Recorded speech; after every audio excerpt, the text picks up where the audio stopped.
Salam alaikum, Zulflaoun. Bonsoir. L'Algérie, par la faute de ses gouvernants, opte pour des mesurettes pour faire face à la situation critique de nos réserves de change et de l'état de notre économie.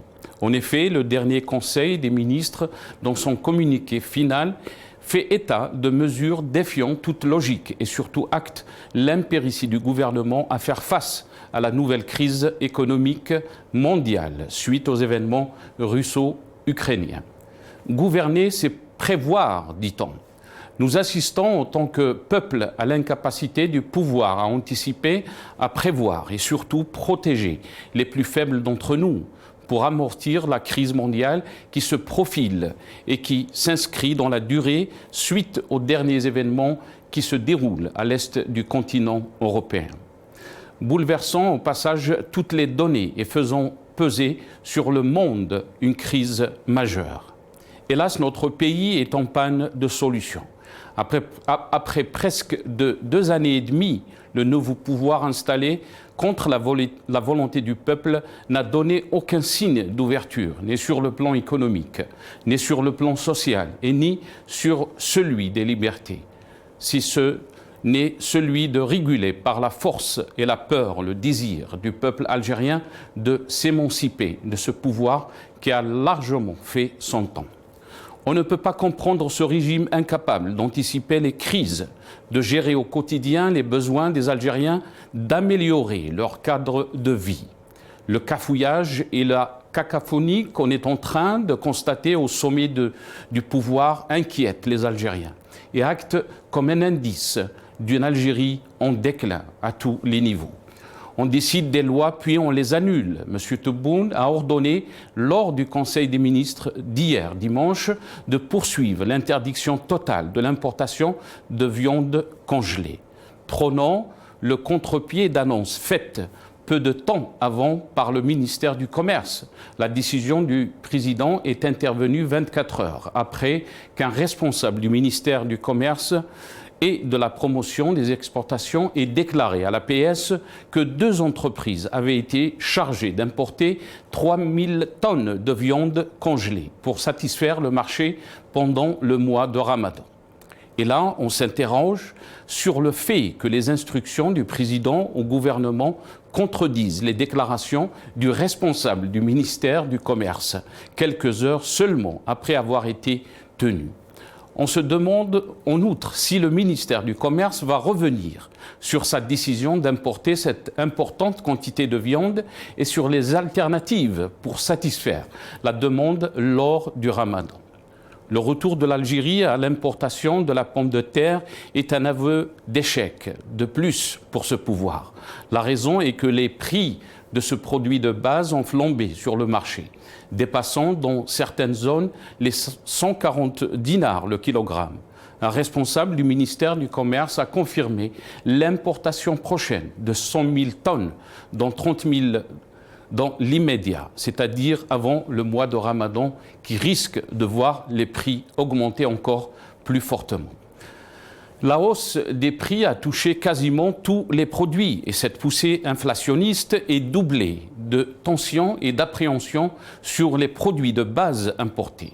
Ce retour brusque à l'importation marque un double échec. C'est d'abord l'échec de la politique agricole du pays dans sa globalité, mais aussi l'échec du pouvoir à anticiper les changements géopolitiques. Notre pays navigue à vue, son projet ni cap, il n'y a aucun schéma d'ensemble, ni cohérence, ni politique sociale, ni projet politique qui sont proposés au peuple algérien. Ces défaillances que le citoyen constate tous les jours alimentent encore plus le sentiment d'un lendemain difficile.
Algérie, cafouillage et cacophonie au sommet du pouvoir. C'est le titre de notre émission pour ce soir.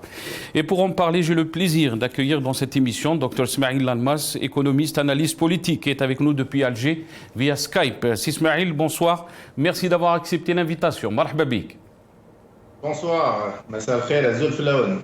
Bonsoir وتحياتي لكل الشعب الجزائري داخل وخارج الوطن. تحياتي للشبيبة الجزائرية وكل معتقلين ربي يطلق سراحكم معتقلين الرأي إن شاء الله.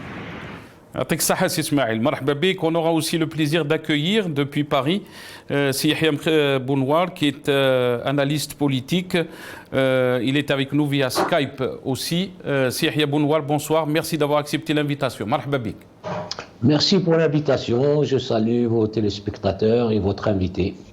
Marhaba bik. On aura le plaisir d'accueillir aussi Karim Tabou, coordinateur national de l'UDS depuis Alger, et Karim Kbir, rédacteur en chef au journal Liberté. Il sera avec nous aussi depuis Alger. Sismaïl, je vais commencer cette émission avec vous. Merci encore une fois d'avoir accepté l'invitation. Marhaba bik. Sur ce dernier Conseil des ministres, beaucoup de cacophonie, beaucoup de cafouillage. On n'arrive pas à comprendre exactement c'est quoi la politique économique de ce pouvoir. On décide d'une chose et on l'annule le lendemain. Beaucoup d'ambiguïté aussi autour des décisions que prend M. Tebboune. Votre avis, Sismaïl? Oui, Bismillah. Écoutez, je crois que vous avez tout résumé dans votre introduction. Ce n'est pas la première fois que nous sommes face à ce genre de décision et contre-décision. En tous les cas, cela dénote un peu d'un mouvement de panique au sein du CRA et quant aux prises de décision économiques pour faire face aux différentes crises. Nous avons vécu cela pendant la pandémie et bien avant et aujourd'hui avec cette crise russo-ukrainienne. Mais cela dénote aussi l'existence de plusieurs cabinets de décision au sein du pouvoir, vu que vous avez évoqué certains produits, décisions concernant un certain nombre de produits, notamment la viande congelée.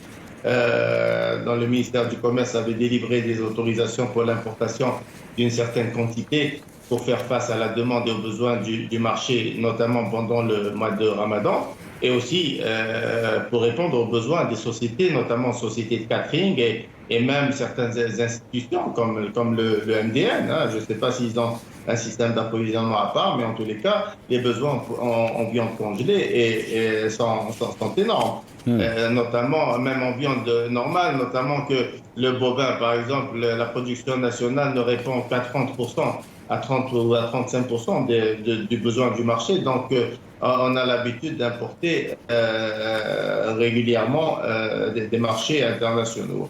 Et subitement, on voit qu'il y a le Conseil des ministres qui vient pour interdire cette importation de cette matière. Et le comble de tout cela, c'est qu'on a vu aussi, on a constaté qu'il y a eu d'autres décisions qui concernent l'interdiction des exportations. Alors que depuis quelque temps, on parle de record en exportation et on parle d'objectifs de, je crois, 10 milliards d'exportations hydrocarbures pour 2022. Comment atteindre ces objectifs si on pénalise de nos jours l'acte d'exportation hors hydrocarbures? Bon, il est clair que nous sommes face à une crise et notamment pour assurer la sécurité et l'approvisionnement du marché national en blé et produits dérivés. Il est clair qu'il faudrait prendre et penser à mettre en place un plan assez spécifique pour répondre aux besoins du marché national et faire face à d'éventuelles pénuries à l'international. Mais cela dit, on nous a toujours dit qu'on avait quand même un stock stratégique en matière de blé et que les approvisionnements étaient réguliers, il n'y a pas eu d'interruption. Donc, pourquoi interrompre et pourquoi interdire l'exportation de certains produits, même dérivés de blé, sachant que nous avons quand même fait énormément d'efforts pour essayer de gagner un certain nombre de clients à l'international, même si c'est très peu. Mais subitement, on interdit ou on casse toute cette dynamique, je pense que les répercussions seront assez conséquentes. Surtout que pour exporter veut dire qu'on doit faire du volume, et faire du volume nécessite quand même un certain nombre de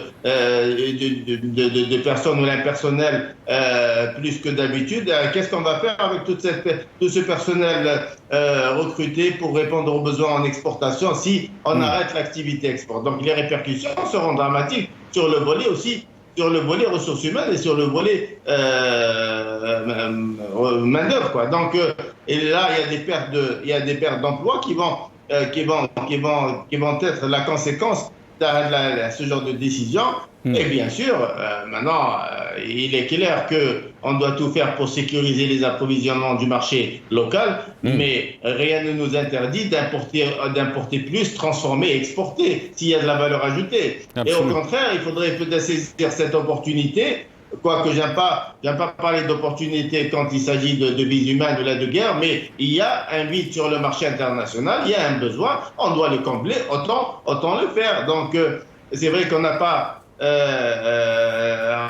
les capacités peut-être pour répondre aux besoins énormes du marché mondial pour plusieurs produits, mais interrompre cette dynamique d'exportation ou arrêter les exportations me semble une décision qui n'a aucun sens, sachant que j'ai entendu il y a quelque temps parler d'arrêter l'exportation de sucre, par exemple, alors que l'exportation de sucre nous faisait rentrer quand même 400 millions de dollars.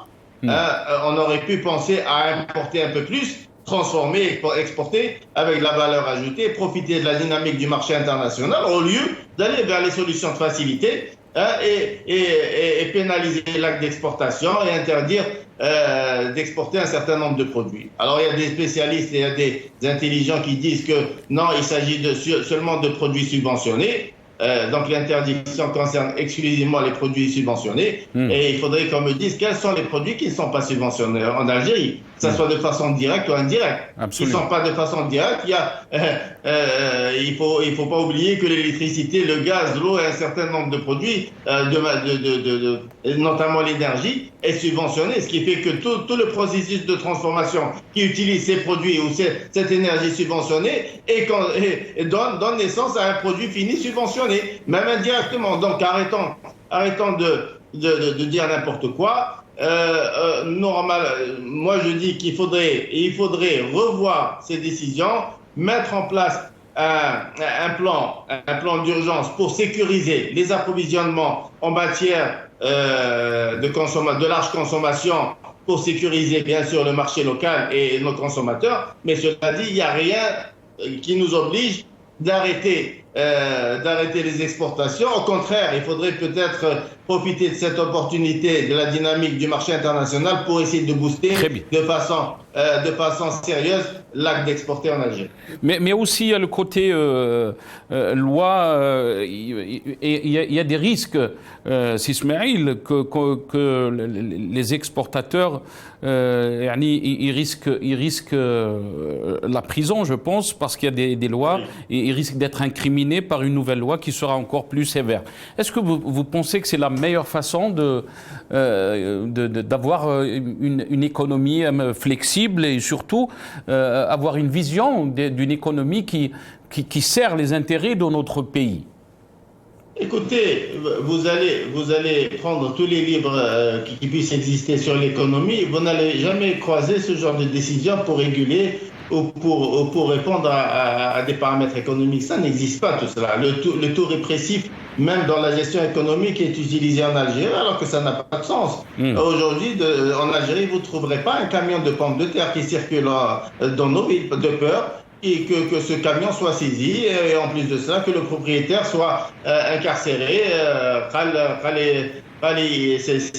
il trafique la pomme de terre, ou là c'est de la contrebande de pommes de terre, ou là il peut se retrouver en prison à cause de ça. Donc, arrêtons. Déjà que le problème de confiance est un problème sérieux qui repousse toute volonté d'investissement et bien sûr de commercer dans ce pays. Si on rajoute encore les décisions, si on pénalise l'acte de commercer, l'acte d'exporter, l'acte de faire du business en Algérie, je pense que ça va être la catastrophe.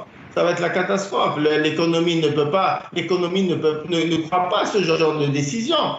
C'est vrai que à situation spécifique, il faudrait penser à mettre en place des règles pour essayer de supporter les répercussions des différentes crises. Mais cela dit, il faudrait quand même que ces décisions soient logiques. Ces décisions doivent répondre quand même aux paramètres, aux paramètres économiques. On ne doit pas mettre n'importe quoi et aller vers le tout répressif pour essayer de réguler des crises d'ordre économique. Donc je pense que il faudrait, à mon avis, moi ce qui me dérange, ce qui m'inquiète dans tout cela, c'est que le premier responsable du pays prenne ce genre de décision. Mais normalement, il est censé avoir entouré d'experts, entouré de conseillers dans le domaine économique, etc. Mais que font-ils ces gens-là? Est-ce que moi, c'est ça qui m'effraie, c'est ça qui me met hors de moi. Non, interdire d'exporter, ça n'a pas de sens. Absolument. Alors imaginez la France qui va se mettre à interdire d'exporter le blé, ou là les États-Unis qui vont interdire d'exporter le blé parce qu'il y a la crise mondiale, ou il y a une guerre entre l'Ukraine et la Russie. Ou interdire, ou interdire même la vente de... Interdire même, il y a quelque temps, on avait aussi une mesure, interdire la vente de l'huile de table au moins de 18 ans. C'était... Donc il ne faut pas s'étonner. Il ne faut pas s'étonner de croiser ce genre de décision de nos jours. Donc moi, je dis que il faudrait peut-être... il faudrait concerter, il faudrait quand même apprendre ce que c'est que l'économie ADA.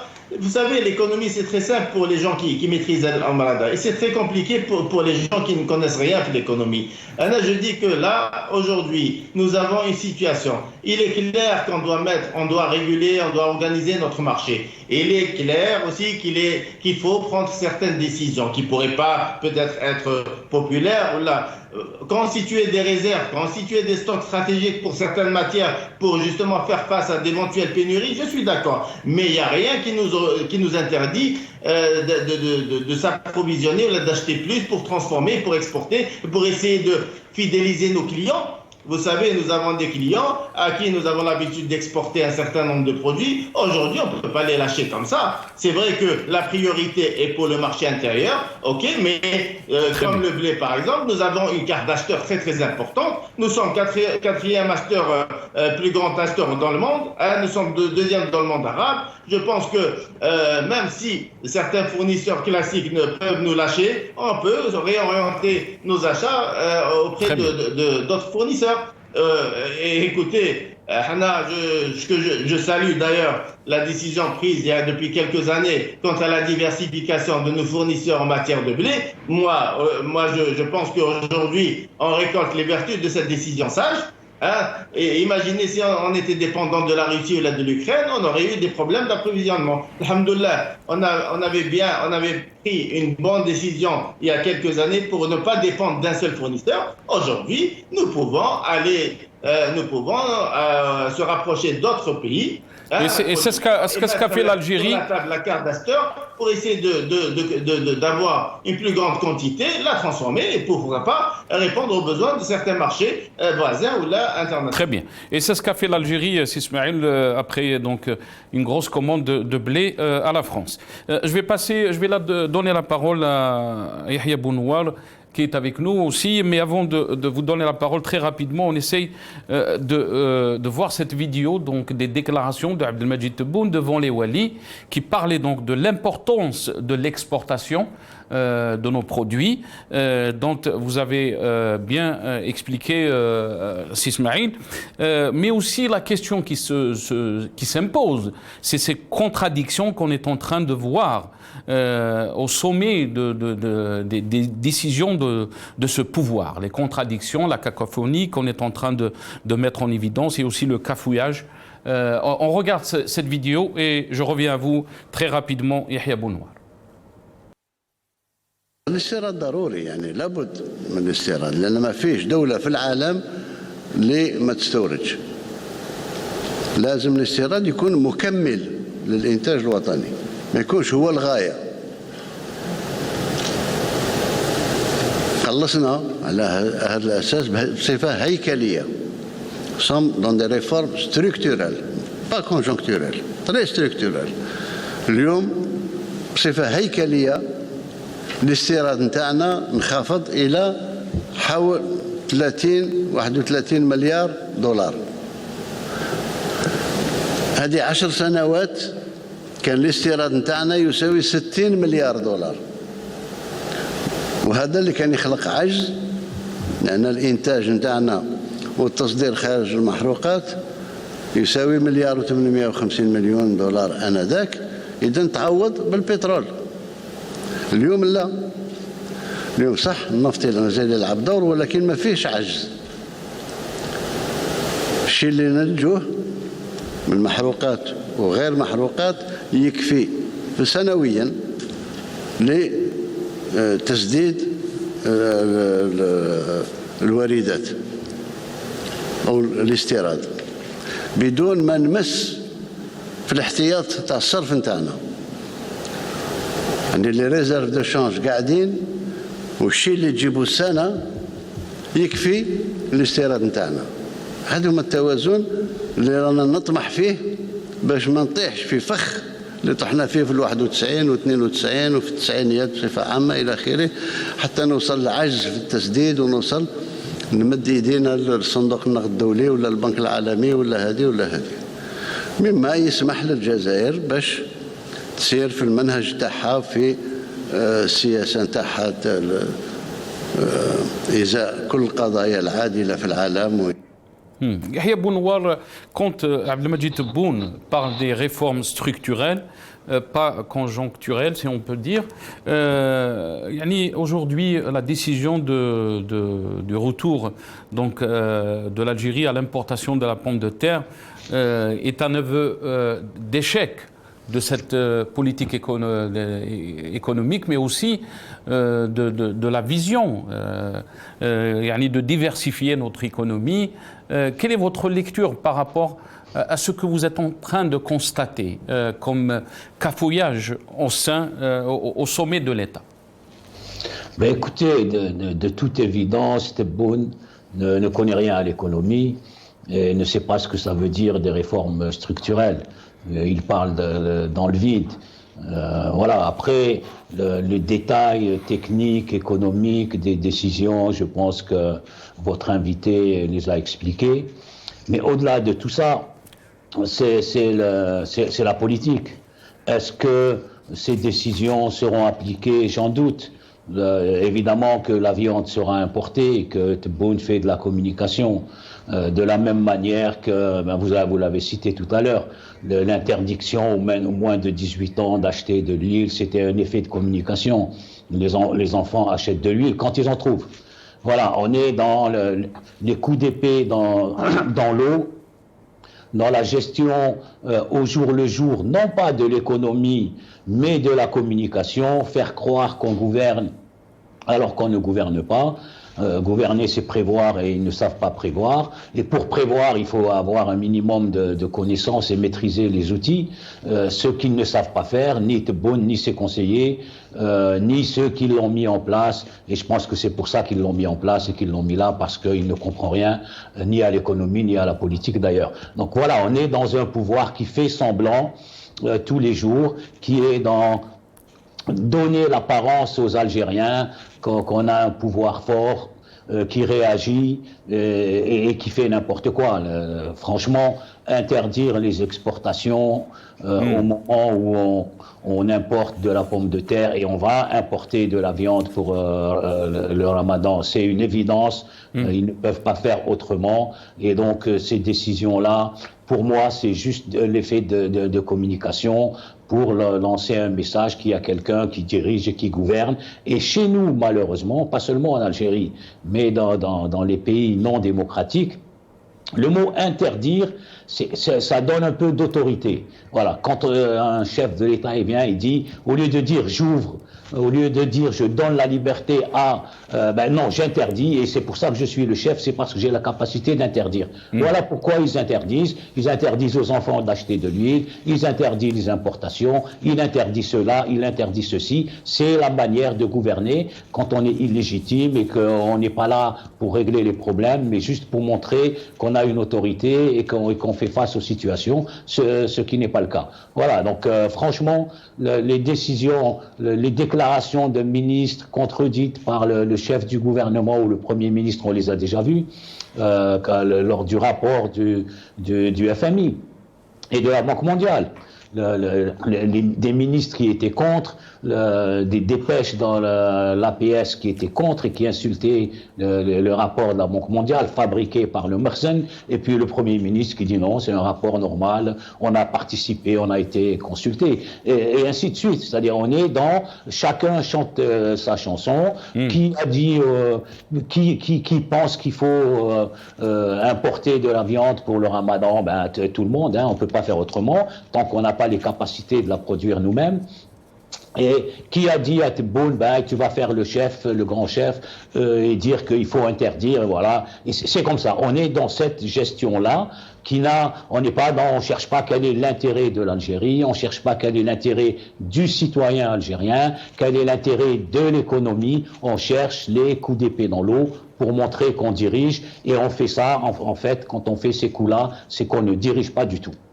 Et pourtant, on est en voie de voir, par exemple, le prix de la pomme de terre qui dépasse les 140 dinars, Yahya Bounoual, dans certaines zones. On a ordonné, bien sûr, l'importation de 100 000 tonnes, dont 30 000 dans les médias, c'est-à-dire avant le mois de Ramadan. Comment peut-on expliquer, donc, alors qu'il y a quelques mois, donc, nous disait Abdelmadjid Tebboune que le secteur de l'agriculture avait fait presque 25 milliards de dollars. On ne sait pas s'il parlait de l'exportation, mais on l'écoute, Yahya Bounoual, on l'écoute, Sand Baitou, s'il vous plaît, on l'écoute et je reviens. D'accord. أن الفلاحة لحقت المنتوج يساوي تقريبا 25 مليار دولار، أكثر من المردودية نتاع الشيء اللي جابوا البترول والغاز اللي يدور حول 24 مليار. هذه نعمة، التصدير 5 ملايير خارج المحروقات، معنى هذه خطوة تاع إنتاج وطني آخر غير المحروقات. محروقات نعمة نستعملها للتنمية.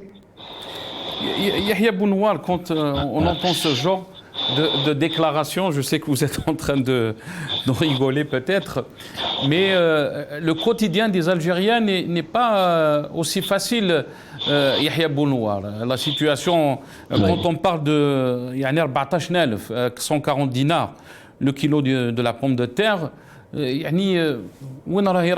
quand on voit ce que dit Abdelmadjid Tebboune, est-ce qu'ils sont dans une autre planète? Est-ce qu'on est dans le récit, alors que le contraste de la réalité le vivent les Algériens par la cherté de la vie? Votre avis, Yahya Bounoual? Concernant Tebboune, encore une fois, il n'y comprend rien. Il répète ce qu'on lui dit de dire, sans chercher à savoir ni si c'est vrai, ni si c'est faux. Il n'y a pas que lui d'ailleurs. Vous vous souvenez de l'ancien chef du Premier ministre, Jarrad, qui avait parlé de Barnos à propos des Pyrénées en France. Quelqu'un lui a dit ça et puis il l'a répété sans réfléchir. Donc, encore une fois, on a la mémoire courte. Souvenez-vous, la première sortie sur le terrain de Tebboune en tant que chef de l'État, après avoir été désigné, lui-même avait dit « le batata matfouch 6000 » lui-même. Donc, et elle est aujourd'hui, les gens ont oublié parce que il joue sur ça. Voilà, il comprend rien au marché ni aux règles du marché. Aujourd'hui, c'est 140 dinars. Toute cette gabegie, toute cette incompétence, toute cette ignorance, il y a quelqu'un qui paye le prix de tout ça. ce sont les Algériens, notamment les Algériens les plus défavorisés, ceux qui ont des petits salaires, ceux qui n'ont pas de salaire du tout, les familles isolées, les femmes isolées avec des enfants et qui n'ont pas de ressources et qui ont beaucoup de mal non pas à finir les mois, mais à les commencer. La vie est très chère. Si la pomme de terre est à 140 dinars avant le Ramadan, je vous laisse imaginer ce que ça sera pendant le Ramadan. Et donc, voilà, la médiocrité de ces gens-là, pas que Tebboune, hein, c'est pareil avec ceux qui l'entourent, parce que il peut être idiot, mais s'il avait autour de lui des gens intelligents et compétents, les choses iraient mieux, ce qui n'est pas le cas. Donc voilà, et tout ça, malheureusement, ce sont l'immense majorité des Algériens qui le payent tous les jours et qui vivent, qui souffrent des problèmes économiques, qui souffrent d'une crise sociale, qui souffrent de la répression, qui souffrent de l'absence de liberté. Et donc les Algériens souffrent du fait de l'impéritie de ces gens-là et de leur incompétence totale, pour ne pas dire autre chose. Hein. On ne va pas dire qu'ils font exprès, voilà, mais c'est plus dangereux quand vous avez des incompétents que des compétents qui font exprès. Ben les incompétents vont faire plus de dégâts. C'est comme ça, et c'est ce qu'on a à la tête de ce pays, malheureusement. Et malheureusement, tant qu'on est dans un régime militaire, les militaires n'accepteront jamais des gens compétents, parce que, par définition, quand on est compétent, on est un peu libre dans sa tête, on n'accepte pas d'être dirigé par un caporal, on prend ses propres décisions. Ils ne trouveront que des incompétents, ils n'ont trouvé que des incompétents depuis l'indépendance, et c'est ce qui fait qu'aujourd'hui, le pays est dans cette situation. Très bien, restez avec nous, Yahya Bouhnouar. Si Ismaël, je reviens à vous, après avoir entendu donc les déclarations d'Abdelmajid Tebboune concernant donc le secteur de l'agriculture, qu'il dit que la production de l'agriculture chez nous a dépassé les 25 milliards de dollars. C'est une première, il est en train de dire. Mais quand on voit la situation de la cherté des fruits et légumes en Algérie, on parle juste de la pomme de terre, des prix exorbitants, 140 dinars le kilo. On se demande vraiment, elle est où cette production des produits agricoles en Algérie, et de quels chiffres il est en train de parler? Écoutez, j'avais parlé de ce sujet à l'époque déjà. Donc j'avais dit que 25 milliards ou là 26 milliards de production en légumes et fruits, d'accord, ok, mais est-ce que c'est suffisant ou pas? Maintenant, s'ils disent que c'est énorme, d'accord, normalement, si c'était énorme comme production, les répercussions seraient très visibles au niveau des prix. S'il y a une offre abondante, normalement, les prix devraient être autre chose que ce que sont aujourd'hui. Mais là aussi, moi j'avais été très clair comment ils ont pu estimer ou évaluer la production nationale. Au départ, ils parlaient d'exportation de légumes et fruits, ils avaient annoncé le montant. Non, c'est la production nationale. Mais comment estimer, évaluer une production d'un secteur qui est connu pour se développer dans l'informel? Il y a aucune traçabilité. Il est impossible aujourd'hui d'évaluer et d'estimer la production réelle dans le secteur agricole. Je vais y aller plus loin. Même il y a ce qu'on appelle tous les 10 ans, je crois, chaque 10 ans, je crois, ils font un recensement pour voir à peu près la production nationale en fruits et légumes, etc. Cela fait plus de 22 ans que ce travail n'a pas été fait. Donc, comment estimer, évaluer une production qui est active, qui se développe dans l'informel? Et autre chose, moi je pense que moi je ne vais pas me fixer, ou là, je ne vais pas faire une fixation sur M. Tebboune, ou là, parce que sur l'incompétence, c'est Ismaël. On a toujours connu cela avant. Sur l'incompétence et sur la... Allez-y, Fadal. Oui, donc moi ce que je dis est qu'aujourd'hui, il faudrait penser à mettre en place un plan très sérieux. Un plan qui prendrait en considération le pauvre citoyen. Je pense que j'ai souvent dit que malheureusement les dirigeants de ce pays vivent sur un autre nuage, là sur une autre planète. La réalité, elle est très très pénible. Le citoyen algérien peine à couvrir, à terminer son mois, etc. Il peine à alimenter correctement ses enfants. Et je pense que la priorité doit être orientée et axée vers le pauvre citoyen qui a de faibles revenus. Et ce n'est pas les 13 000 dinars, les amrahina, la sur chômage, je ne sais pas quoi, qui vont arranger les choses. Donc moi je dis que au lieu de penser à envoyer des avions et je ne sais pas quoi, le Cameroun, le Singapour, il faudrait déjà penser à voir un peu le citoyen et à recenser ses besoins et à l'accompagner pour subvenir à ses besoins et aux besoins de ses enfants et sa famille. Ça, c'est une priorité. La pomme de terre, bon, c'est ridicule et c'est malheureux de parler encore en 2022 de pommes de terre et de problèmes de lait, de problèmes de blé, etc. Moi, je pense que dans chaque crise, il y a des opportunités qui se présentent. Moi, aujourd'hui, la crise, je la vois autrement. Pour moi, c'est vrai qu'il y a des menaces, il y a plein de menaces qu'il faudrait identifier et essayer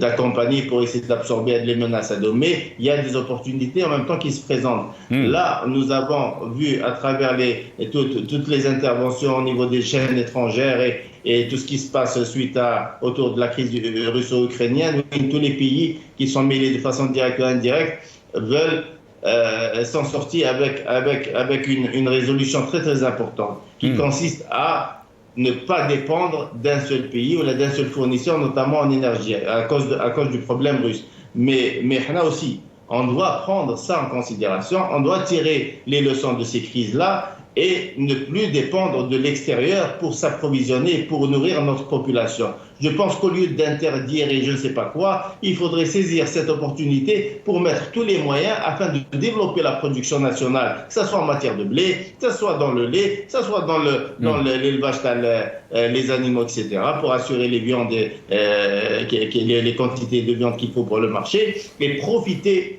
de cette dynamique pour justement, et profiter aussi des ressources supplémentaires qui vont se dégager. Et surtout de la flambée des prix, Sismaïl, des hydrocarbures, parce qu'on ne va pas avoir une guerre chaque année. Eh bien oui, justement, pour ne pas faire les mêmes bêtises.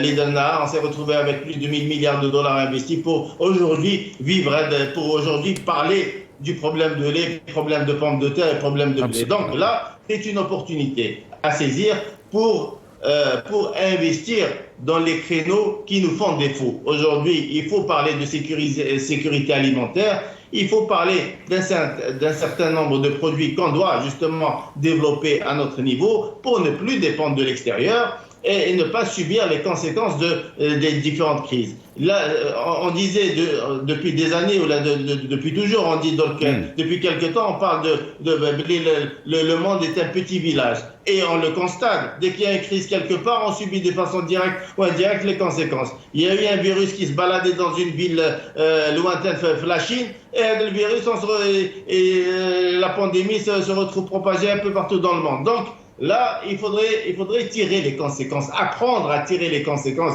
de ces crises-là et prendre les bonnes décisions, les décisions sages, les décisions logiques, les décisions économiques. Léon, il faut investir dans les créneaux qui nous font défaut. Mais suspendre les exportations et casser un grand nombre d'entreprises. Je crois que heureusement qu'on n'est pas, elles sont pas nombreuses les entreprises qui exportent, mais le peu d'entreprises qui exportent, on doit les préserver. Parce que préserver ou les protéger les entreprises, cela implique protéger la main-d'œuvre. Ok, donc l'emploi. Alors il faut aller vers des décisions un peu plus sages et arrêter. Est-ce que vous pensez vraiment, est-ce que vous pensez vraiment, Sismaïl, que ce régime, que ce pouvoir est en train d'écouter les experts, comme vous? Parce que plusieurs fois dans la chaîne Al-Magharibiya, dans des émissions, vous avez parlé de la diversification, de l'importance de la diversification de l'économie algérienne, et que là, il y a une opportunité au nord, par rapport au prix des hydrocarbures, pour essayer donc d'utiliser cet argent pour diversifier notre économie, pour les infrastructures aussi. Est-ce que vous pensez que ce pouvoir est capable de faire ça et d'apprendre aussi les leçons du passé quand on constate ce qui se passe comme décision, comme contre-décision? Vous avez parlé aussi des luttes claniques et une situation très inquiétante que les Algériens sont en train de constater. Vous savez, le problème, c'est qu'il y a pas mal de pays qui aimeraient travailler avec nous. Énormément de pays qui aimeraient travailler avec nous. Que ce soit les Sud-Coréens, les Japonais, que j'ai reçu une délégation hier, même les gens du Singapour qui ont beaucoup d'argent et aimeraient investir en Algérie, les Européens, tout le monde veut investir en Algérie. Mais ce qu'il y a, c'est qu'ils n'arrivent pas à avoir une lecture claire de la situation et du climat des affaires qui règnent dans ce pays. L'instabilité des lois, les différents scandales qu'il y a eu, l'image ternie, tout cela ne favorise pas l'investissement, l'attrait des investissements étrangers. En plus de cela, les interdictions, les problèmes que nous avons eus avec des partenaires étrangers auparavant, tout cela impacte négativement toute politique, toute forme de politique d'attrait des investisseurs étrangers. Lyon, comme si qu'on était les meilleurs, les plus grands, les je ne sais pas quoi, et que les investisseurs étrangers attendent que l'Algérie et la réponse des Algériens ou des autorités algériennes pour venir chez nous pour faire... Non, un Napoléon, mais les étrangers ne font pas la chaîne à nos portes. Il y a une forte concurrence au niveau international pour l'attrait des IDE. Donc il faudrait penser déjà à avoir une belle image politique déjà de ce pays, avoir de la crédibilité, avoir de la légitimité au niveau des institutions, etc. Mettre en place un système démocratique de gouvernance. Et aussi, bien sûr, tout cela va impacter positivement le climat des affaires qui pourrait éventuellement attirer les investisseurs dont nous avons besoin. Nous avons besoin d'investisseurs, nous avons besoin de partenaires étrangers. Le problème, c'est que on importe tout. Mais l'importation, on peut la substituer en production locale. Mais il y a énormément de produits qu'on ne peut pas faire seul. Et c'est valable pour tous les autres pays. On ne peut pas s'isoler, on ne peut pas tout faire seul. Donc là, si on est conscient de cette donne, il faudrait mettre en place une politique qui pourrait justement attirer les partenaires étrangers. Il y a un besoin énorme. Et il est temps de comprendre que le pétrole et le gaz classent. Et je vais y aller plus loin.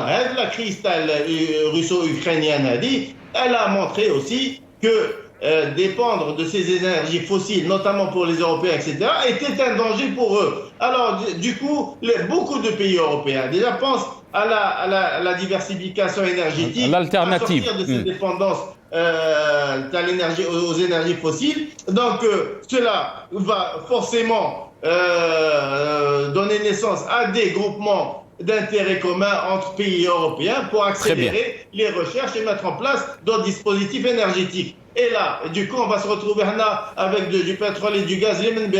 Donc, arrêtons de réfléchir à court terme. Regardons un peu plus loin que notre nez, je m'excuse du terme, et aller vers une réelle politique de diversification avec un partenariat gagnant-gagnant avec des partenaires étrangers. Nous n'avons pas que des ennemis dans ce monde. Il y a plein de gens qui aimeraient travailler avec nous. Arrêtons de voir le mal partout. Il y a des gens qui aimeraient travailler avec nous. Mais restez avec nous, Sismaïl. Il y a des conditions qu'il faut mettre en place sur la table pour essayer de changer de l'image qui a été très ternie, l'image de l'Algérie bien ternie depuis les différents scandales qu'il y a eu, pour essayer d'avancer. Vous avez parlé de l'image. Vous avez parlé de l'image, mais surtout l'image de cet enfant, Ayman, qui donc on a trouvé dans la soute d'un avion Air Algérie qui faisait donc la liaison entre Constantine et Paris. Je pense qu'on a avec nous Karim Tabou. Karim Tabou, qui est coordinateur national de l'UDS, qui est avec nous depuis Alger. Si Karim, merci d'avoir accepté l'invitation. Marhaba bik, si Karim.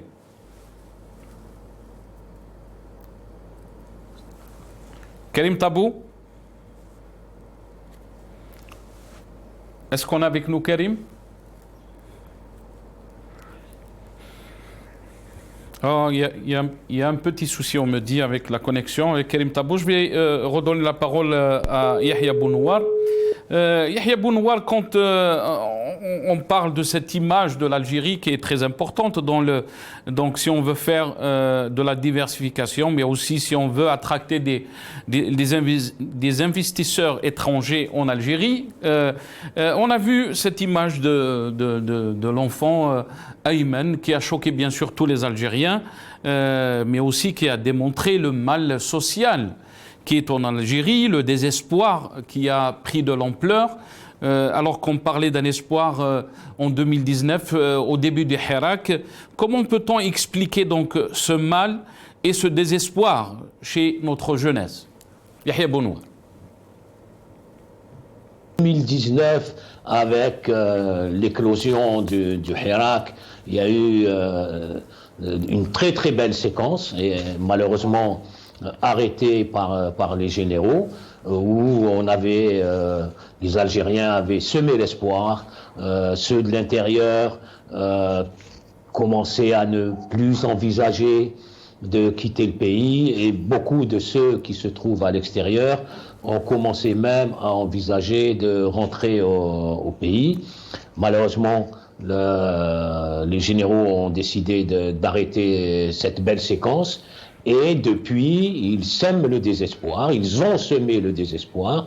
Il y a cet enfant, mais il y a aussi tous les jours des dizaines, des centaines de jeunes haragas qui arrivent sur les côtes européennes, notamment en Espagne, mais également en Italie, et certains perdent la vie en mer. Donc comment vous voulez, quand vous avez ces images-là, de gens qui fuient leur pays, des familles, des femmes avec des enfants, quand vous avez l'omniprésence de généraux sur les télés qui sont partout et qui montrent que c'est eux qui dirigent le pays, comment vous voulez qu'un investisseur qui vit en Europe vienne s'installer en Algérie? Généralement, quand ils investissent dans un pays, c'est qu'ils y ont été avec leurs enfants, qu'ils ont passé des très belles vacances, et que, voilà, si on peut joindre l'utile à l'agréable et qu'on vienne investir et vivre quelques mois par an dans le pays où on investit. Ce n'est pas le cas chez nous. Alors l'image, elle est très très dégradée. Mais voilà, j'ai entendu les propositions de Smaïl Almas, mais il peut faire 100 000 propositions. Évidemment qu'ils ne l'écouteront pas. Vous pouvez ramener Einstein, ils ne l'écouteront pas. Tant qu'il n'acceptera pas d'être à la solde d'un caporal et répondre aux ordres d'un caporal, ils n'accepteront pas. Yahya Bounoua. سامحني يحيى بونوار معليش parce qu'on a un petit souci avec la ligne avec Karim Tabou. Je me permets de vous interrompre, mais je vais vous rendre la parole très rapidement, Yahya Bounoua, parce qu'on est en train d'avoir des soucis avec Karim Tabou. On l'a avec nous. J'aimerais profiter juste pour le faire intervenir. Je vais revenir à vous, Yahya Bounoua. Karim Tabou, est-ce que vous êtes avec nous? Karim Tabou? Karim Tabou? Est-ce qu'on a avec nous Karim Tabou? On a un petit souci encore. Désolé. On va essayer de voir les déclarations du Wali d'Oran qui est aussi... on me dit qu'on a Karim Tabou avec nous. Karim Tabou, bonsoir. Merci d'avoir accepté l'invitation. Marhaba bik, c'est Karim. Ahlan wa sahlan, massa al-khair, bonsoir et des salutations aux invités, aux téléspectateurs. Yatik Saha Karim, merci. Un petit souci de connexion et donc pour vous avoir. Karim Tabou, sur l'incompétence qu'on est en train de constater, mais aussi l'ambiguïté autour des décisions de Tebboune. Hier, on a parlé donc, on a pris des décisions au Conseil des ministres d'interdire l'exportation de tous les produits de large consommation importée par l'Algérie, à l'instar du sucre, des pâtes, de l'huile, de la semoule et tous les dérivés du blé. Mais en contrepartie, on revient à l'importation de la pomme de terre. Qu'est-ce que cela veut dire pour vous, Karim Tabou? Est-ce qu'on est arrivé à une situation où on peut plus faire confiance à ce pouvoir face à une situation sociale très difficile, mais aussi l'impasse politique et l'impasse économique? Il y a quelques années, Vous m'entendez? Vous m'entendez? Oui, on vous entend, Karim Tabout. Tfadal. Il y a quelques années, mon père me racontait une anecdote qui s'est passée en 1963. Lors de l'une des manifestations à Alger, les gens scandaient Tbarkallah fi ben Bella jabna al-halib wal batata. Ça, c'est en 63. 63, déjà, l'État algérien, le citoyen algérien, était tout heureux d'avoir la pomme de terre ou le halib. Après combien d'années? Nous sommes 2022, nous sommes toujours en 62, nous sommes toujours en 63. À la différence, c'est que ما لقيناش même pas اللي نقولوا فيه تبارك الله فيه، ما كانش. C'est les choses très simples, hein? Et les difficultés de communiquer à l'ère du digital, à l'ère des énergies renouvelables, à l'ère des technologies de pointe, à l'ère de l'Internet, suffisent pour montrer justement toute la gabegie, tout le bricolage, toute la faiblesse, les vulnérabilités sur lesquelles est construit ce pays. Un pays construit sur le mensonge. J'apprécie bien les interventions des amis, et surtout de notre ami Smaïl, notre professeur en économie. Mais personnellement, je n'ai pas trouvé dans le monde un modèle de dictature qui a développé un pays. Il n'y a pas, en tout cas dans les conditions actuelles, il n'y a pas un exemple à suivre dans le monde qui fait qu'un pouvoir de cette nature, liberticide, fermé, rangé par la corruption, incapable de se projeter sur le court terme, puisse prendre des décisions qui vont protéger tout un pays comme le nôtre, qui recèle un potentiel naturel important, une superficie parmi les plus grands pays au monde, et qui donc, par la faute d'une projection politique, d'un projet politique sérieux qui inclut les enjeux internationaux, les enjeux de géopolitique et qui permet à ce pays de se placer dans des perspectives futures, ben nous allons tout simplement devenir des proies, une proie, et nous allons devenir un objet de l'histoire, un objet de l'histoire. Moi, je ne pense pas que sur le basique, il est vrai que des économistes, des enseignants à l'université, des experts même, apportent leur regard sur la situation du pays. Ils font de très bonnes réflexions, mais l'Algérie n'a pas un problème technique. L'Algérie ne souffre pas d'un problème économiciste. L'Algérie souffre d'un problème d'absence de projet politique, d'absence d'un État capable de s'affranchir des clans et de la corruption et des centres d'intérêt qui ont complètement dévoyé l'administration, l'économie. Qui est cet économiste qui ne sait pas que dans ce pays, toutes les statistiques sont fausses? Elles répondent aux besoins politiques. Tout ce qu'on écrit dans nos rapports de l'administration actuelle avec tous les responsables dans beaucoup de domaines, et Dieu seul sait qu'il y a des compétents dans plusieurs filières de la vie économique, administrative et sociale, mais les chiffres qui sont livrés aux autorités politiques, aux instances politiques, sont des chiffres qui sont politiques. Ce ne sont pas des... Lorsque dans un pays, on voit bien que le résultat des élections, les chiffres de la pandémie, les résultats du bac, le résultat de l'ENSEJ, le nombre de places pédagogiques à l'université est décidé par le même service qui est un service politique qui manipule tous ces sujets-là dans une seule perspective, le maintien du pouvoir. La réalité, elle est là. Ce que je suis en train de dire, peut-être il est choquant, mais la réalité, elle est là. Il est là, nous devons nous devons comprendre qu'il n'y a pas un modèle dans le monde, qu'il n'y a pas un pays dans le monde qui vit sous un régime de dictature et qui a réussi à développer un pays. Bon, c'est vrai qu'on a fait des études à l'université, on a appris des mots techniques, on a appris des concepts de l'économie. Mais est-ce que sérieusement, nous allons nous regarder dans un miroir qui est le vrai? Peut-on parler d'élections dans ce pays? Et pourtant, tous les politiques algériens parlent d'élections. Mais en Algérie, il n'y a pas d'élection. Le mot élection doit être banni de notre lexique. En Algérie, il y a, d'ailleurs, lorsque j'entends, il y a un conseil de ministres, il y a un autoproclamé qui n'a pas été élu par les Algériens et qui est là, qui prend des décisions.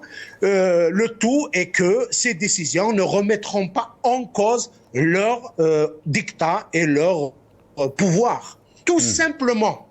Après, si on arrive à enclencher dans ce pays une réflexion fondée sur un principe simple qui doit être accepté de tous, c'est opérer des révisions déchirantes, sérieuses, faire un bilan sans complaisance et aller tout simplement vers la fondation d'un État capable de se placer dans des perspectives futures. Dans les conditions actuelles, avec la nature du pouvoir actuel, avec la nature de l'administration actuelle, avec la façon dont fonctionne ce pays, je ne pense pas qu'elle soit capable de se placer dans des enjeux et qu'elle défendra les intérêts de ce pays. Comment vous avez réagi, Karim Tabou, à la décision de mettre à la disponibilité donc, des supporters de l'équipe nationale 12 avions?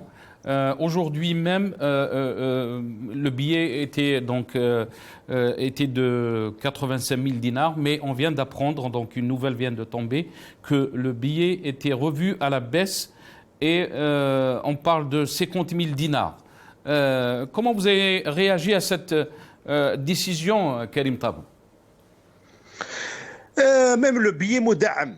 Je ne sais pas, est-ce que qui a dit un jour que le football est l'opium des peuples, et bien sûr que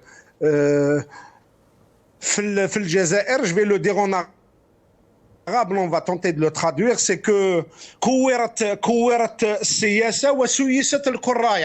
le football est devenu un sujet de préoccupation majeure au niveau des hautes instances du pays. C'est-à-dire quand vous voyez comment les gens ils sont en train d'ériger des murs de géopolitique, comment les gens ils sont en train de mettre leurs équations dans les grands enjeux du monde, eh ben bon, nous avons des responsables qui se soucient de la qualification ou de l'élimination de l'équipe nationale parce qu'ils considèrent que la qualification et puis l'enjeu du football avec tout ce que cela entraîne comme ambiance des jeunes pouvait être un élément de manipulation pour détourner l'intérêt du citoyen vers les problèmes politiques, la nature du pouvoir, etc.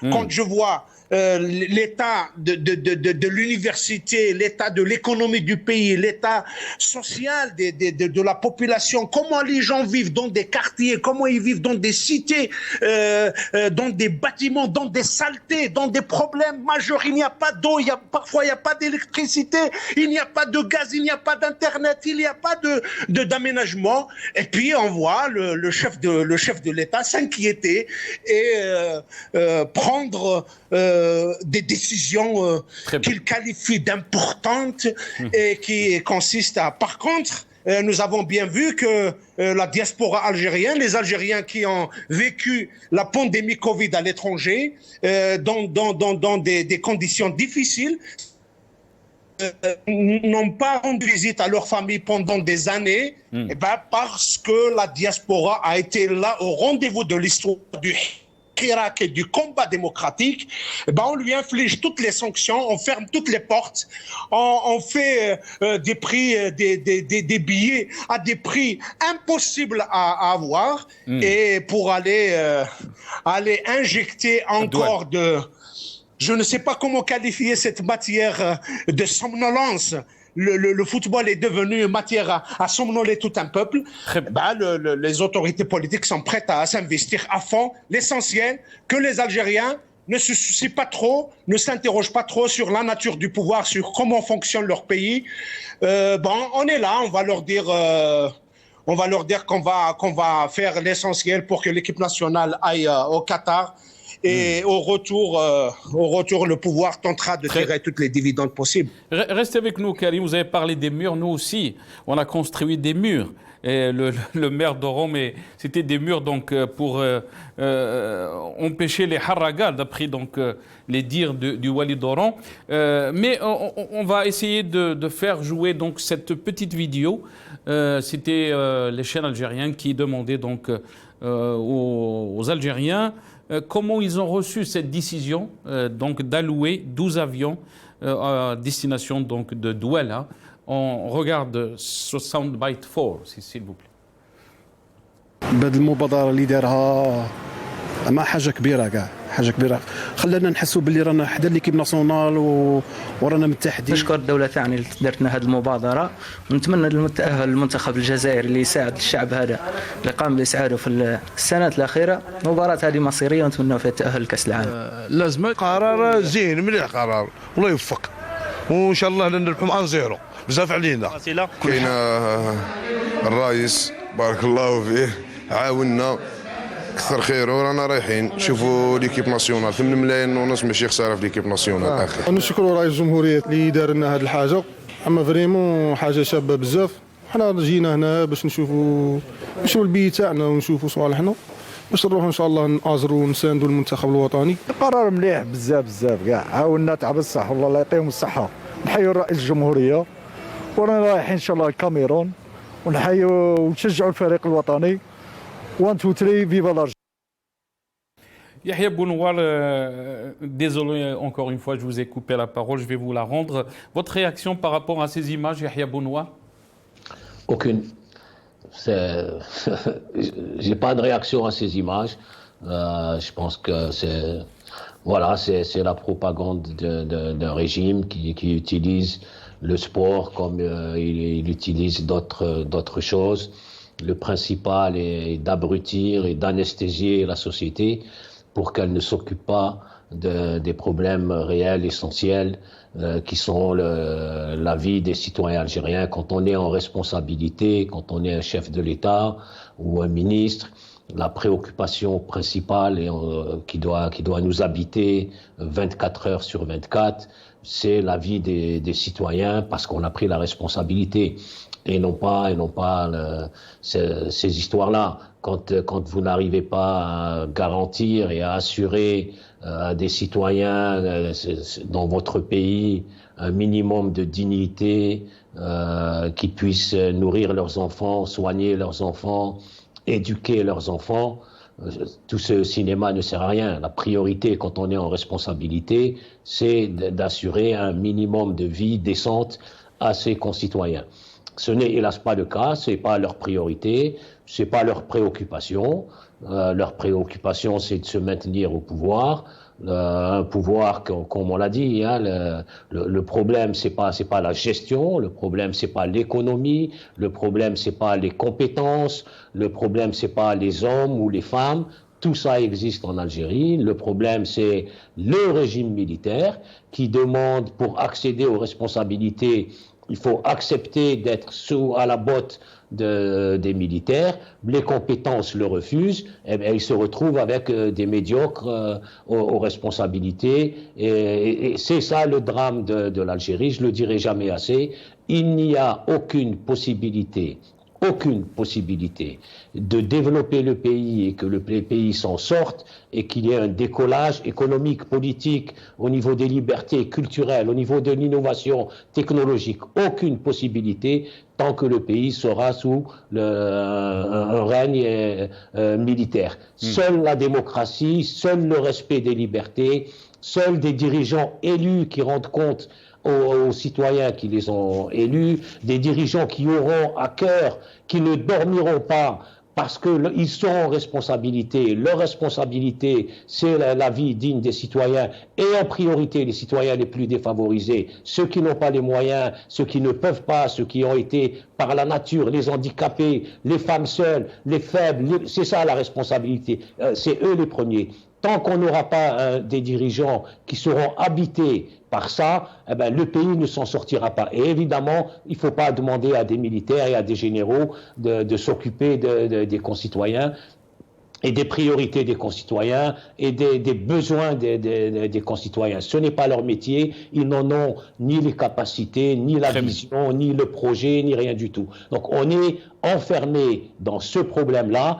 Il nous faut des dirigeants qui ont des militants politiques, qui ont des visions politiques. On peut avoir des visions et des projets différents, mais chacun a ses convictions, chacun a son projet, et ce sont des militants politiques qui construisent un pays et non pas des généraux. Très bien. Restez avec nous, Yahya Bounouar. Si Ismaïl, vous avez entendu l'intervention donc de Karim Tabouk, il vous apprécie aussi.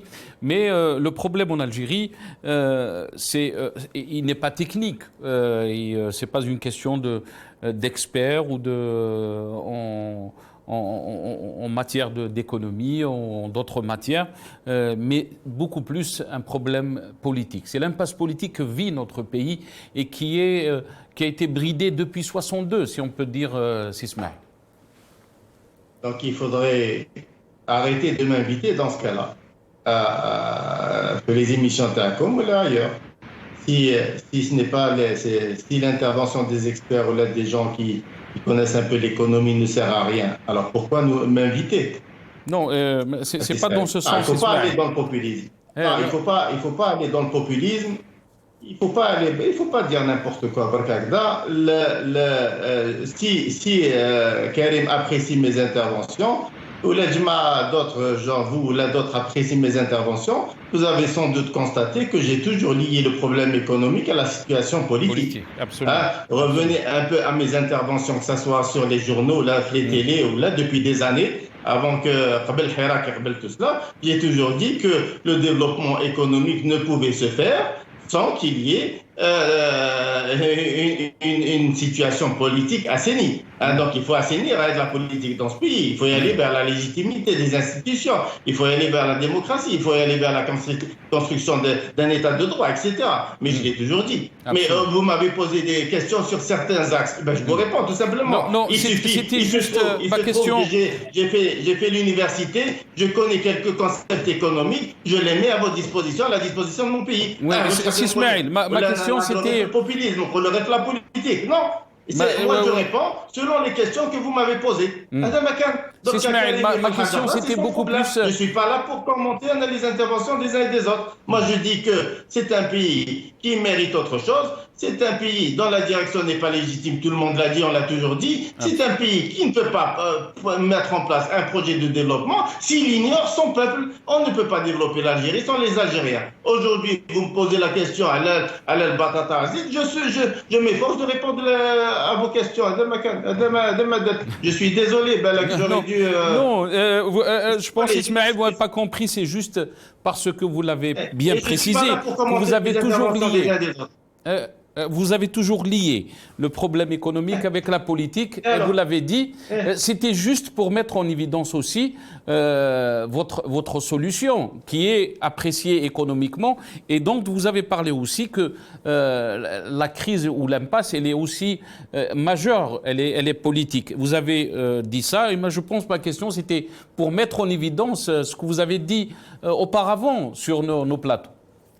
Je l'ai toujours dit, Nassa, j'ai toujours dit que là, je suis un peu... on ne peut pas développer l'Algérie sans les Algériens. J'ai toujours dit que c'est au peuple algérien. C'est au peuple algérien de choisir ses dirigeants. C'est au peuple algérien de choisir son projet de développement. C'est au peuple algérien de porter ce projet de développement. Et c'est au peuple algérien de faire le suivi et d'exécuter son projet de développement. On ne peut pas l'ignorer et penser qu'on peut développer un pays. Donc, appeler ça dans une dictature ou là dans un truc, moi je parle de l'Algérie. Maintenant, si la Chine est un pays démocrate, et bien qu'on me le dise, parce que la Chine aussi, elle a réussi à développer son pays et son économie. Pourtant, il est loin d'être un pays démocrate. Hein. Mais moi, je ne veux pas me comparer aux autres. Je ne veux pas parler des autres. Moi, je parle de mon problème, de la situation algérienne. Nous avons un problème, nous avons un souci. Nous l'avons évoqué avant le Hirak, on l'a porté pendant le Hirak, et on est en train de subir les conséquences de la situation dramatique que vit le pays, notamment sur le plan politique. Il est clair que la corruption, il est clair que l'image ternie de l'Algérie, il est clair que tout ce qui s'est passé dans ce pays, il est clair qu'avec des institutions qui ne sont pas légitimes, etc., on ne peut rien faire, on ne peut rien développer, on ne peut pas attirer les investisseurs étrangers parce que l'investissement et la corruption ne font pas bon ménage. Donc la corruption est un élément qui refoule et qui repousse toute forme de développement, ça, et toute forme d'investissement. Je l'ai dit, je le redis. Mais maintenant, est-ce que parce que nous sommes sous une dictature on n'a pas le droit d'exposer notre avis, parce qu'on a fait un peu l'université, qu'on connaît des concepts, on ne doit pas. Non, mais je ne vais pas évoquer à chaque fois un problème. Non, c'est un problème politique, c'est un problème politique. On le sait, Lyon, il est question de résolution du Conseil des ministres. On parle de ces résolutions. J'ai donné des aspects techniques pour convaincre, Inch'Allah, pour prendre d'autres décisions, parce que cela va déranger énormément d'entreprises qui ont contracté des engagements avec des partenaires étrangers pour leur fournir et pour respecter leurs engagements. Aujourd'hui, on ne peut pas casser tout ce monde-là par des décisions qui ne sont pas sensées, qui n'ont rien de logique. Voilà, tout simplement. وكيفاش سي اسماعيل معليش يعني اصبر شويه معنا سي اسماعيل on essaye bien sûr d'éclairer l'opinion publique algérienne et vos interventions sont toujours appréciées dans nos émissions. C'est-à-dire, moi ce que je dis, il ne faut pas discréditer les gens. C'est-à-dire, on peut faire des interventions surtout sans toucher aux autres, sans toucher aux autres intervenants, sans critiquer de façon qui n'apporte rien à Lyon. On a un problème, c'est-à-dire, moi j'interviens, je réponds à vos questions sans pour autant critiquer les interventions des autres. Non, c'est pas ça le but. On est loin. Absolument. Je ne pense pas, Ismaël Belli Karim, il voulait, je pense qu'il a mis l'accent sur le politique. L'essentiel, c'est comment peut-on s'en sortir face à ces difficultés, comment peut-on s'en sortir réellement? La solution est claire. Mais ça, c'est une réalité. Ce n'est pas un slogan vide de sens. Je l'ai dit, il faudrait qu'il y ait un changement radical, il faut y aller vers la racine. Là, vous avez un problème, il faut creuser, il faut aller vers le pourquoi de ce problème. Et quand on arrive au 5e pourquoi, au 6e pourquoi, vous allez voir que le problème est lié à un problème de gouvernance, un problème de légitimité. Il est temps pour tout le monde que les gens sensés comprennent, les dirigeants actuels doivent partir classe. Mais il y a un problème de confiance énorme. Le peuple ne leur fait pas confiance. Du moins, moi. Je ne peux plus parler du peuple. Moi, Ismaël Almas, ne fait pas confiance en ces gouvernements, ne fait pas confiance en ce pouvoir. Je l'ai dit depuis toujours. Il est temps de partir. Il faut y aller vers un changement radical. Il faut y aller vers un changement qui pourrait donner de l'espoir. L'espoir qui est venu, qui a accompagné l'élan al-Hirak en 2019. On doit retrouver cet espoir-là pour construire les passerelles de confiance ou la confiance qui est nécessaire et indispensable pour la construction d'un pays et pour le développement d'un pays, quel que soit le pays. Donc, on n'est pas un cas isolé ou là, un cas spécifique ou là, un cas à part. Non, on est comme tous les pays qui veulent se développer. Eh bien, les gens qui ont réussi, les pays qui ont réussi, ce sont des gens qui ont compris, on doit vivre avec ce peuple et on doit s'appuyer sur ce peuple pour construire le pays. Eh bien, il faudrait instaurer, bien sûr, la confiance qui est nécessaire pour justement faire adhérer la population dans la construction de leur pays. Je suis jaloux des Ukrainiens. Regardez, qu'on soit avec, pour ou contre, c'est pas ça, c'est pas un truc de position. Regardez le front intérieur comme il est solide. Il résiste face à la force, t'as les Russes face aux bombes, face aux missiles, etc. Ils sont restés, ils se bagarrent, ils défendent leur peuple. Moi, j'aspire à construire un front intérieur solide. Mais ce front intérieur solide, il ne peut pas se construire si on m'ignore. انا ولادك ما يقيمونيش ما يعطيونيش حق باش نفوتي كيما نحبش ما نخيرش المسؤولين je choisis pas les responsables je choisis pas les institutions je choisis pas mon projet de société je choisis rien on va dire on doit défendre le pays mais non mais on ne peut pas construire un front social un front intérieur uni قوي جبهة داخلية قوية ça se construit. Ça se construit, c'est pas avec des discours, c'est pas avec des paroles en l'air, mais avec des pratiques sérieuses, avec une réelle politique, avec une réelle démocratie, avec de la transparence. Il faut me considérer en tant qu'Algérien. Il faut me considérer, l'Algérie c'est chez moi, c'est mon pays, je suis responsable de ce qui se passe. Mais pour être responsable, on doit me considérer. Voilà, merci beaucoup, vous étiez merci très... beaucoup et Yatek Sahas Ismail, barakallahu fik, merci pour votre réponse. Karim Tabou, est-ce que vous êtes avec nous, Karim? Karim? Oui, je suis là. Le mot de la fin, Karim, tfaddal, qu'est-ce que vous pouvez nous dire? Tout d'abord, je tiens d'abord à préciser que personnellement, je n'ai pas entendu l'intervention de M. Lalmas. Donc, à aucun moment, j'ai eu pour intention de critiquer ses propos. Je n'ai même pas entendu son intervention. Et la deuxième est que je ne pense pas, par la suite, dans la dernière intervention que j'ai écoutée, quand il donne l'exemple de la Chine, je ne peux pas imaginer le président de la Chine prendre une décision d'annuler une loi de finances qui a été votée par les députés, même pas 15 jours après. Ça ne peut pas exister dans un pays. Même dans les pays de dictature, ça n'existe pas. Donc, ce sont des cas concrets. Moi, je parle du vécu. Je parle de la Bouteflika, quand il est venu, il a impressionné les Algériens en mettant le ministre des Affaires étrangères, c'est un juge à la cour de La Haye, en mettant le ministre de l'énergie, c'est quelqu'un qui est un Américain, qui est un prophète qui vient des États-Unis. Il a ramené Tommar en le présentant comme étant le savant de l'industrie. Et puis par la suite, c'est la catastrophe. Après, c'est la catastrophe. Je donne des exemples précis pour montrer combien, dans un système politique pourri, il n'est pas possible d'espérer des solutions, même en faisant appel aux grands experts. Et d'ailleurs, les grands experts ne veulent pas travailler avec ce pouvoir. Les Algériens eux-mêmes, qui ont la compétence, n'ont même pas. Combien de fois des gens ont été sollicités à être des ministres? Ils n'ont pas été, ils n'ont pas voulu. Alors que d'autres, si aujourd'hui il y a des gens qui veulent présenter leur service, ce n'est pas mon problème. Mais ce que je sais que dans les conditions actuelles, la priorité, la construction d'un État passe nécessairement par la mise en place d'un processus politique devant aboutir à la mise en place d'un État capable de manager les compétences nationales, de manager les ressources nationales. Sans un système démocratique, obéissant à la loi, qui donne la prime à l'intelligence et qui crée les conditions de la créativité et qui permet le contrôle populaire, il ne peut pas y avoir de développement. Très bien. Merci Karim Tabou.